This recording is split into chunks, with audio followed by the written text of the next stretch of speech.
IT job కోసం చూస్తున్నారా? ఐటీలో కెరియర్ బిల్డ్ చూసుకోవాలనుకుంటున్నారా? అయితే సమాధానం కోడింగ్ ట్యూటర్. సరే, అంటే ఫోటో గురించి మాట్లాడారు కాబట్టి నాకు ఇంకో సందర్భం గుర్తొచ్చింది. ఒక పెద్ద స్టార్ హీరో మీరు వెళ్ళి ఫోటో అడిగితే నువ్వు నాతో ఫోటో దిగడం కాదు నేనే నీతో ఫోటో దిగాలి అని చెప్పి ఎదురొచ్చి మరి ఫోటో తీసుకున్నారంటే ఎవరా హీరో? ఒక సందర్భంలో అలా జరిగిందండి. ఎవరా hero? Raviteja sir. Raviteja sir. Yes, అవును సార్. ఇది ఎలా తెలుసు సార్ మీకు? తెలుస్తుంటాయి.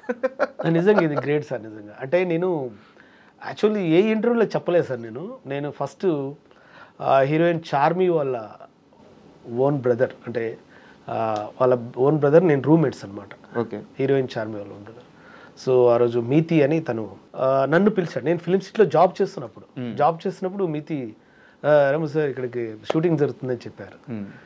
సార్ ఎవరు సార్ అంటే రవితేజ్ సార్ది అని అంటే అవుననేసరికి మేడం మేనేజర్ చార్మి శ్రీని గారు. ఓకే. అక్కడ చంటిగాడ్ సినిమా శోభన్ గారి డైరెక్టర్. అక్కడ లొకేషన్కి వెళ్ళినప్పుడు కొన్ని వాయిస్లు చెప్పాను. అరే బాగా చేశారు అని. తర్వాత సార్తో ఒక ఫోటో అని నేను అడిగాను. ఎవరిని? చార్మి శ్రీని సార్. చార్మి శ్రీని సార్ మన రామ్ ఫోటో అంటే సార్ అంటే నువ్వు నాతో దిగడం కాదు, నేనే నీతో దిగుతున్నాను. చూడు, యాక్టింగ్ అనేది ఎవరైనా చేస్తారు, కానీ యువర్ గాడ్ గిఫ్ట్, నీ టాలెంట్, ప్లీజ్ కమ్ అని ఇచ్చాడు. నాకు చాలా చాలా ఇంప్రెస్ అనిపించింది.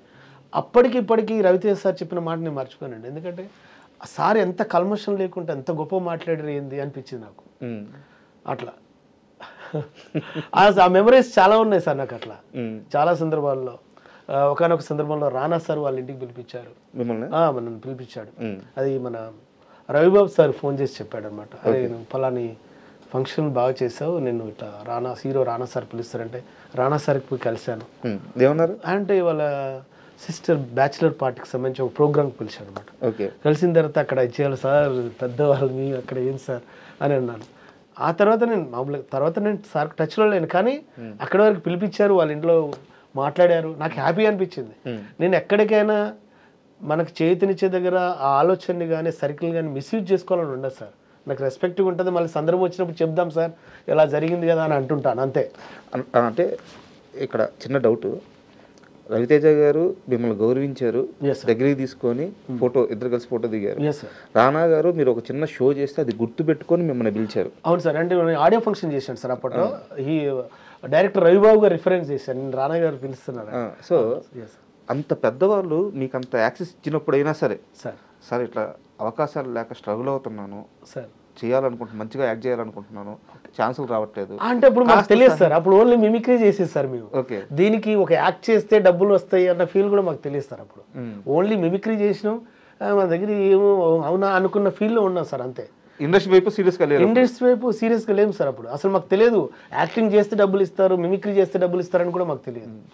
ఇప్పుడు వెళ్ళి ఎప్పుడైనా కలుస్తారా వాళ్ళని మళ్ళీ? సార్ సందర్భం వస్తే తప్పకుండా చెప్తాను సార్. అలా ఉండదు సార్, సందర్భం రావాలి. ఆ సందర్భం వస్తే రాము క్రియేట్ చేసుకోడు సార్. అంటే అలాని కాదు సార్, క్రియేట్ చేసుకోవడం కాదు సార్. మనం వెళ్తుంటాం ఎక్కడికైనా వెళ్ళి అక్కడ వెయిట్ చేసి సార్ అది అన్నాం అనుకో, వాళ్ళు ఏదో బిజీగా ఉంటుంటారు. ఇప్పుడు ఫర్ ఎగ్జాంపుల్ ఏదైనా షూటింగ్ ఉండి సడన్గా వచ్చినానికి అరే అన్నట్టుగా అట్లా క్యాచ్ ఉంది అనుకో, చెప్పొచ్చు అన్న పాయింట్లో ఉంటాను సార్ నేను.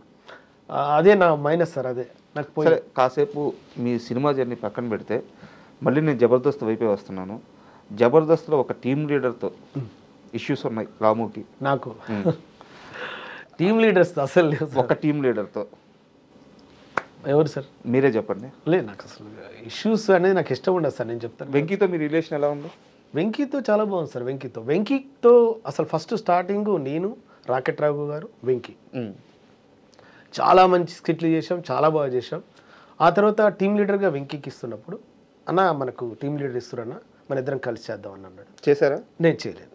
మరి అదే నేను అడుగుతున్నాను. అంటే చేయలేదంటే నేను చెప్పాను కదా బిఫోర్, నేను ఎగ్జిట్ అవుతున్నా అని చెప్పాను. నేను చెప్పాను కదా సార్. నేను మ్యాక్సిమం సార్ నా లైఫ్లో మ్యాక్సిమం ఎక్కువ చెప్పే చేశాను సార్. నేను వెళ్ళిపోతున్నంటే వెళ్ళిపోయాను అంతే. మళ్ళీ ఎందుకు ఏమైంది అని బాధలేదు. నేను ఒక ఆలోచనతో వెళ్తున్నాను సార్ అన్న తప్పితే మళ్ళీ వెంకిని ఇంప్రెస్ చేయడానికి రాకెట్ రాఘు సార్ ఉండు, అక్కడ చెమ్మక్ చంద్రన్ ఉండ్రు అన్న వెళ్తున్నాను, రైట్ గో హెడ్ అన్న తప్పితే ఎవరేం లేదు.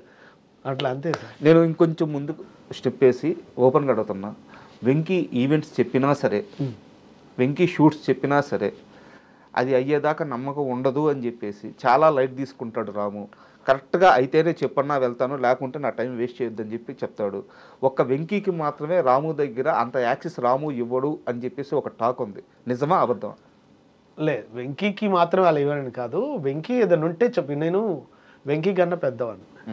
నన్ను వెంకీ రామన్న రామన్న అంటుంటాడు. నేనేమంటా అంటే, ఇప్పుడు నాకు కన్నా చిన్నవాళ్ళే కావచ్చు, టాలెంట్ అయినా కాదు, ఏ విషయంలో కదా మనం రెస్పెక్ట్ ఇస్తున్నప్పుడు మనం కూడా ఎదుటి వాళ్ళ టైం వేస్ట్ చేయొద్దు అనేది ఉందంటే చెప్పు వెంకీ చేద్దాం, లేదంటే ఒక ఎగ్జిట్, అంతే కామన్. నువ్వు ఒకవేళ ఇవ్వకున్నా సరే ఎందుకు ఇవ్వట్లేదు ఏంటి అనే పాయింట్ నాకు రైజ్ చేయడం ఇష్టం ఉండదు. కానీ ఏదైనా సందర్భం వచ్చి స్టక్కున మళ్ళీ ఎప్పుడైనా కలిసినప్పుడు అన్నావు లాస్ట్ టైం కూడా అలా అన్నావు ఏమైంది అని మాత్రం రైజ్ చేస్తా. ఆ సందర్భం వస్తే తప్పితే నిన్న ఇది చేసినావు మళ్ళీ అనను. ఎందుకంటే వాళ్ళకి పరిస్థితి ఏమైందో, తర్వాత ఏం చేంజెస్ అయినాయో, ఏ ప్రాబ్లం వచ్చిందో థ్యాంక్ యూ అని అంటాను. ఏంటి అంతే, మనకు ఇంకేం లేదు. ఓకే, ఇప్పుడు జబర్దస్త్ చూస్తున్నారా? లేదు, ఓపెన్ చెప్పండి. లేదు అస్సలు నేను ప్రామిస్ చెప్తాను, జబర్దస్త్ చూడట్లేదు. ఎన్ని ఇయర్స్ అవుతుంది జబర్దస్త్ చూసి? చాలా సంవత్సరాలు అవుతుందన్న నేను జబర్దస్త్ చూడక. అని అప్పుడు మా జబర్దస్త్ తర్వాత ఎక్స్ట్రా వచ్చింది, ఎక్స్ట్రా జబర్దస్త్ 2 నడుస్తున్నాయి. ఆ తర్వాత నేను చాలా చూడక. అంత బాధ పెట్టిందా మిమ్మల్ని జబర్దస్త్? బాధ పెట్టింది అన్నది కాదన్న, ఇప్పుడు ఆ ప్రోగ్రామే. ఇప్పుడు మామూలుగా ప్రోగ్రామ్ చూసేవాళ్ళు ఎవరైనా సరే రిలాక్స్ కోసం చూస్తుంటారు, ఇది చేస్తుంటారు. మేము అక్కడ చేసాము, బయటకు వచ్చాము. బయటకు వచ్చిన తర్వాత ఇవి వెంటాడుతుంటాయి మనల్ని. ఒరే నువ్వు ఆ ప్రోగ్రామ్ వదిలేసుకొని వచ్చినావు, బయట ఏం చేస్తున్నావు, ఏం చేయాలనుకుంటున్నావు, ఏం చేయబోతున్నావు అని ఇవి వెంటాడుతుంటాయి. కాబట్టి దాని మీద ఫోకస్ చేయాలన్న థాట్ కన్నా మనం ఎటు వెళ్ళాలి, ఏంటి నెక్స్ట్ ఏంటి అన్న ఆలోచన ఎక్కువ ఉంటుంది. అంతే.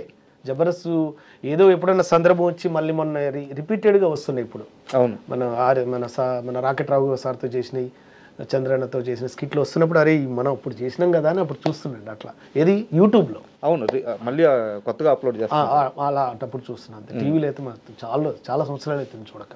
అండ్ రాము అనే వ్యక్తిని ఇంటర్వ్యూకి పిలిచి నేను కానీ కేఏ పాల్ వాయిస్ మిమిక్రీ చేయించకపోతే మా ఆడియన్స్ నన్ను క్షమించరు. సార్ అదే నేను చేస్తాను తప్పకుండా. కాకపోతే ఇక్కడ ఎలా ఉంటుందండి సార్, కేఏ పాల్ వాయిస్ నేను చేస్తున్నప్పుడు మీరు అడగండి, మీరు ఏదైనా అడగండి, అసలు మీరు ఏం అడుగుతారో ఏం అడగబోతున్నారో నాకు తెలియదు. కానీ నాకు తెలిసిన వర్షం నేను సమాధానం చెప్పాను. కేఏ పాల్ గారు ఎలా ఉన్నారండి? చాలా బాగున్నానండి, మీరు కూడా బాగున్నారు అనుకుంటా. బాగున్నాను. చూసారా ఎంత స్మైల్ ఇస్తున్నారో? ఎప్పుడు అలానే ఉండాలి. ఎంత సంపాదించుకోవడం కాదో, ఎంత ఆనందంగా ఉన్నాం అనేది ఇంపార్టెంట్. ఓకే, అంతే. అంటే ఈ మధ్య కనిపించలేదు, మీరు చాలా బిజీ అయిపోయినట్టున్నారు. చూడండి, ప్రతి ఒక్కరు అదే క్వశ్చన్ వేస్తున్నారు.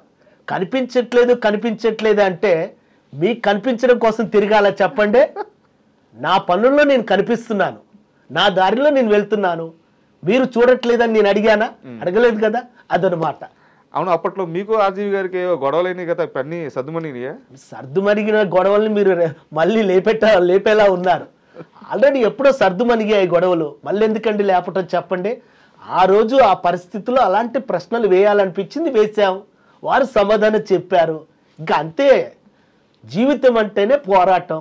ఈ పోరాటంలో మనకు అవసరమైన చోట ప్రశ్నించాలి, అవసరం లేని చోట కామ్గా ఉండాలి, అంతే. మరి మీ బ్లెస్సింగ్స్ ఉంటాయి ఆర్జీవికి? ఏమండి, బ్లెస్సింగ్స్ ఉంటాయా అని మీరు అడగకూడదు. అవసరం వచ్చినప్పుడు నేను ఇస్తాను కదా. అడిగితే బ్లెస్సింగ్స్ ఇస్తే దానికి అందం. అడగనప్పుడు బ్లెస్సింగ్స్ ఇవ్వటం ఏంటండి, నాకు అర్థం కాదు. మిమ్మల్ని నేను ఇప్పుడు డబ్బులు అడగలేదు, ఇస్తారా నాకు 1,00,000 రూపాయలు? అదనమాట. అండ్ మీరు ఈ క్యారెక్టర్ చేసిన తర్వాత ఎప్పుడైనా కేఏ పాల్ గారు కానీ వాళ్ళ మనుషులు కానీ మీకు టచ్లోకి వచ్చి రాము ఏంది ఇలా చేసావు అని తిట్టడం కానీ లేదా పొగడడం కానీ ఏదన్నా కన్వర్జేషన్ జరిగిందా? ఓపెన్గా చెప్పండి సార్. అస్సలు జరగలేదు సార్, జరగలేదు. కానీ నేను చేసేటప్పుడు కూడా, ఆ క్యారెక్టర్ చేసేటప్పుడు కూడా భయపడలేదు సార్. అంటే ఎందుకు చెప్తున్నానంటే సార్, ఒక సందర్భం ఉంటుంది సార్. ఏదైనా సరే ఒక క్యారెక్టర్ చేసినంటే ఇతను ఎవరు, ఇతని బ్యాక్గ్రౌండ్ ఏంటి, ఇతను ఎక్కడి నుంచి వచ్చాడు అని ఒక క్వశ్చన్ రైజ్ అవుతుంటుంది సార్. ఆ క్వశ్చన్ రైజ్ అవుతున్నప్పుడు నేను ఫస్ట్ రామోజీలో జాబ్ చేశాను, రామోజీ ఫిల్మ్ సిటీలో. రామోజీరావు సార్ చేతుల మీదుగా నేను ఓవరాల్ ఛాంపియన్ అవార్డు తీసుకొని వచ్చాను. అక్కడ నేను గుర్తింపు పొందాను. ఆ తర్వాత నన్నపనేని రాజకుమారి షష్ఠి పూర్తి రవీంద్ర భారతిలో జరిగింది సార్. దానికి చీఫ్ గెస్ట్గా ప్రస్తుత ఏపీ ముఖ్యమంత్రి నారా చంద్రబాబు నాయుడు గారు, వారి చేతుల మీదుగా నేను బ్లెస్సింగ్ తీసుకున్నాను. సో అప్పుడు ఆ టైంలో ఈ సార్, మన కేఏ పాల్ సార్కి వారిద్దరు బాగా తెలుసు అనమాట. సో వాళ్ళ దగ్గర ఇట్లా బ్లెస్సింగ్స్ పొందిన వ్యక్తి ఇలా చేస్తాడని ఆ సార్ అనుకుంటాడని నేను అనుకోను. సో నేను ఎందుకంటే నన్ను ఏదైనా విమర్శించాలన్నా, నన్ను ఏదైనా అనాలన్నా మన గతం చూస్తారు, ఇతను ఏంది అని. ఒకేసారి ఒక మనిషిని ఇచ్చేయరండి. అతను ఎదుక్కుంటూ వచ్చిన లక్షణాలను కూడా దృష్టిలో పెట్టుకొని కూడా వాళ్ళు ఉంటారనేది నేను అనుకుంటుంటాను, ఎవరైనా సరే సొసైటీలో. అందుకే నేను నా వర్క్ నేను చేశాను సార్, నేను చేయకపోయినా ఇంకోళ్ళకి ఆ క్యారెక్టర్ ఇస్తారు. ఒకవేళ క్యారెక్టర్ బాగా చేయలేదనుకో వాళ్ళకి కూడా ఇబ్బంది కదా, నేను మంచి క్యారెక్టర్ బాగా చేయలేదని వస్తుంది కదా. అలా అనుకున్నాను తప్పితే నేను ఇప్పుడు ఒకరిని విమర్శిస్తున్నాను, ఒకరిని ఇది చేస్తున్నాను అన్న భావం కన్నా నాకు వచ్చిన అవకాశాన్ని నేను సరిగ్గా చేశాను లేదన్న ఆ పనిలోనే ఉన్నాను సార్, అంతే. రాముకి కేఏ పాల్ గారి ఒకప్పటి స్థాయి తెలుసా సార్? నాకు వారి ఇంటర్వ్యూ చూసినప్పుడు తెలిసింది సార్. ఎలా ఫీల్ అయ్యి చూడంగా? అది చాలా గర్వంగా ఉంది సార్, చాలా గర్వం ఉంది, చాలా గొప్పగా ఉంది సార్. సార్ నేను సొసైటీలో నేను చాలా చిన్నవాడిని సార్, ఉదాహరణకు అనుకుంటే వారు ఇది చేసుకున్నప్పుడు నేను ముందు లాస్ట్ టైం చెప్పాను, ఇప్పుడు చెప్పాను. నాకు పెద్దవాళ్ళంటే చాలా సంస్కారం. నాకు కేఏ పాల్ సార్ ఎప్పుడు కలిసినా వారి బ్లెస్సింగ్స్ నేను తీసుకుంటాను. నాకు ఇది ఓకేనా సార్? ఒకప్పుడు ఇలా ఉన్నారు తెలుసా అన్న ఇది దానికన్నా నేను ఒకప్పుడు అలా ఉన్నా సార్, థ్యాంక్ యూ సార్ అని కృతజ్ఞత భాగంగా సార్ నమస్తే సార్ అని ఈ మర్యాద ఉంటుంది తప్పితే ఒకప్పుడు అలా ఉన్నారు ఇప్పుడు ఏంటి అన్నాడే ఉన్నారు సార్. అంటే అంటుంటారు చాలామంది, అచీవర్ని మన వాళ్ళ అచీవ్మెంట్కి మనం సపోర్ట్ చేయకపోగా వాళ్ళ అచీవ్మెంట్లు మనం హేళన చేయొద్దంట. హేళన అంటే ఏంటి? ఏందా ఇప్పుడు ఏముంది చెప్పరాదు అన్నట్టు నేను అనట్లే, నేను అదా అనట్లే. రాముకు ఆ గౌరవం ఉంది, 100% గౌరవం ఉంది. నేను ఏమంటున్నా సార్, నాకు వచ్చిన అవకాశాన్ని నేను చేశాను సార్. ఇప్పుడు నేను యాక్టింగ్ చేయలేదనుకో నాకు డబ్బులు రావు, నేను ఎంచుకున్న ఫీల్డ్ ఇది. నేను మిమిక్రీ చేయలేదనుకో నాకు డబ్బులు రావు, నేను ఎంచుకున్న ఫీల్డ్ ఇది. నాకు వచ్చిన అవకాశం లేదు సార్, నేను చేయను అంటే ఆటోమేటిక్గా ఇంకోళ్ళకి అవకాశం వెళ్ళిపోద్ది. కానీ నా రిఫరెన్స్ తర్వాత నేను ఏదైనా చెప్తానంటే సార్ నాకు ఆ రోజు వచ్చింది కాబట్టి నేను చేస్తాను. ఒకరోజు నేను తాజ్ డెక్కన్లోకి వెళ్ళాను సార్, హీరో సుమన్ గారిని కలుద్దానికి వెళ్ళినప్పుడు. ఓకే. అక్కడ జడ్జి మాలయాద్రి అని ఉన్నాడు సార్. ఆ సారు రాము గారు మాట్లాడతారా కేఏ పాల్ గారితో? సార్ ఆ సందర్భం రాలేదు సార్, మీరు ఒకరు మాట్లాడమంటే ఓకే సార్, నాకేం అభ్యంతరం లేదు సార్, మాట్లాడిస్తా అంటే హ్యాపీ సార్, అదేం లేదు సార్, మాట్లాడండి పర్లేదు అన్నాడు. పర్లేదన్నప్పుడు సార్ ప్లీజ్ ఇవ్వండి సార్ మాట్లాడతాను. కాల్ చేశారు. కాల్ చేసి ఇప్పుడు ఒక అతను స్పెషల్ మీతో మాట్లాడతారు చూడండి అని నేను మాట్లాడాను. ఏమన్నారు? నేను ఫస్ట్ సార్తో మాట్లాడటం ముందే సార్ నేను రాము సార్ ముందు మీరు నాకు క్షమించాలి సార్ అని చెప్పాను. అడిగారా? అడిగాను సార్ 100%. ఎందుకంటే సార్ మీ రూపంలో నాకు ఒక క్యారెక్టర్ వచ్చింది సార్, ఆ క్యారెక్టర్ ఆర్జీవ్ సార్ నాకు ఇచ్చారు సార్. నా పనిని నేను చేశానన్న ఫీల్లో ఉన్నాను సార్. కాబట్టి అది మీకు కృతజ్ఞత చెప్పుకుంటున్నాను సార్, అదేవిధంగా ఆర్జీవ్ సార్ కూడా కృతజ్ఞత చెప్పుకుంటున్నాను. నేను నా పని నేను చేసుకుంటూ వెళ్తున్నాను, అంతే తప్పితే ఒకరిని ఇబ్బంది పెట్టే వ్యక్తిత్వం కాదు సార్ అని చెప్పాను. సార్ కూడా ఏది సీరియస్గా తీసుకోవాలి, ఓకే అని చెప్పాను అంతే. ఏమన్నారు? అస్సలు క్యాజువల్ ఓకే అన్నాడు అంతే, ప్రాబ్లం లేదన్నట్టుగా. కాకపోతే ఆ సార్ పక్కన పనిచేసే కొంతమంది నాకు తెలిసిన ఫ్రెండ్స్ ఉన్నారు, వాళ్ళు ఆల్రెడీ ప్రజెంట్ చేశారు నా గురించి. రాము మీరు చూస్తున్నది ఒక సైడ్ సార్, ఇంకో సైడు ఆయన దగ్గర కూడా చాలా ఆధ్యాత్మికమైన వీళ్ళు చాలా విషయాలు ఉన్నాయి, మేము పర్సనల్గా తెలుసుకున్నాం. వాళ్ళు అప్పుడే ఫోకస్ చేస్తే రాము సూపర్ అది ఇది అన్నారు. అన్న ఓకే థ్యాంక్ యూ అన్న, కానీ సందర్భం వచ్చినప్పుడు కలుద్దామన్నా, అంతే తప్పితే మళ్ళీ ఆ సార్ని టైం వేస్ట్ చేయాలని నేను అనుకోనన్నా, నాకు అది ఇష్టం ఉండదు సార్. ఏది ఓకేనా అంతే ఇక. Super. And for more videos, please subscribe to iDream. Please subscribe to iDream. Please subscribe iDream. And please subscribe to iDream. For more videos, subscribe to iDream. please like, share and subscribe to the channel. Congratulations, iDream. Subscribe to iDream. Subscribe to iDream. So subscribe to iDream Media. iDream ki iDream team andarki huge congratulations. Please subscribe iDream Media. Please subscribe to iDream. Subscribe iDream. Please subscribe to iDream. iDream అంటే నా కళల channel subscribe చేసుకున్న నోరు తిరుగుతలేదు, మీరైతే గంట గుర్తు కొట్టండి. For more such videos, please subscribe to iDream. Subscribe to iDream. Please subscribe to iDream. Please subscribe iDream Media. Please do subscribe to iDream. Please subscribe to iDream Media. For best entertainment and information, please subscribe iDream. And don't forget to subscribe to iDream.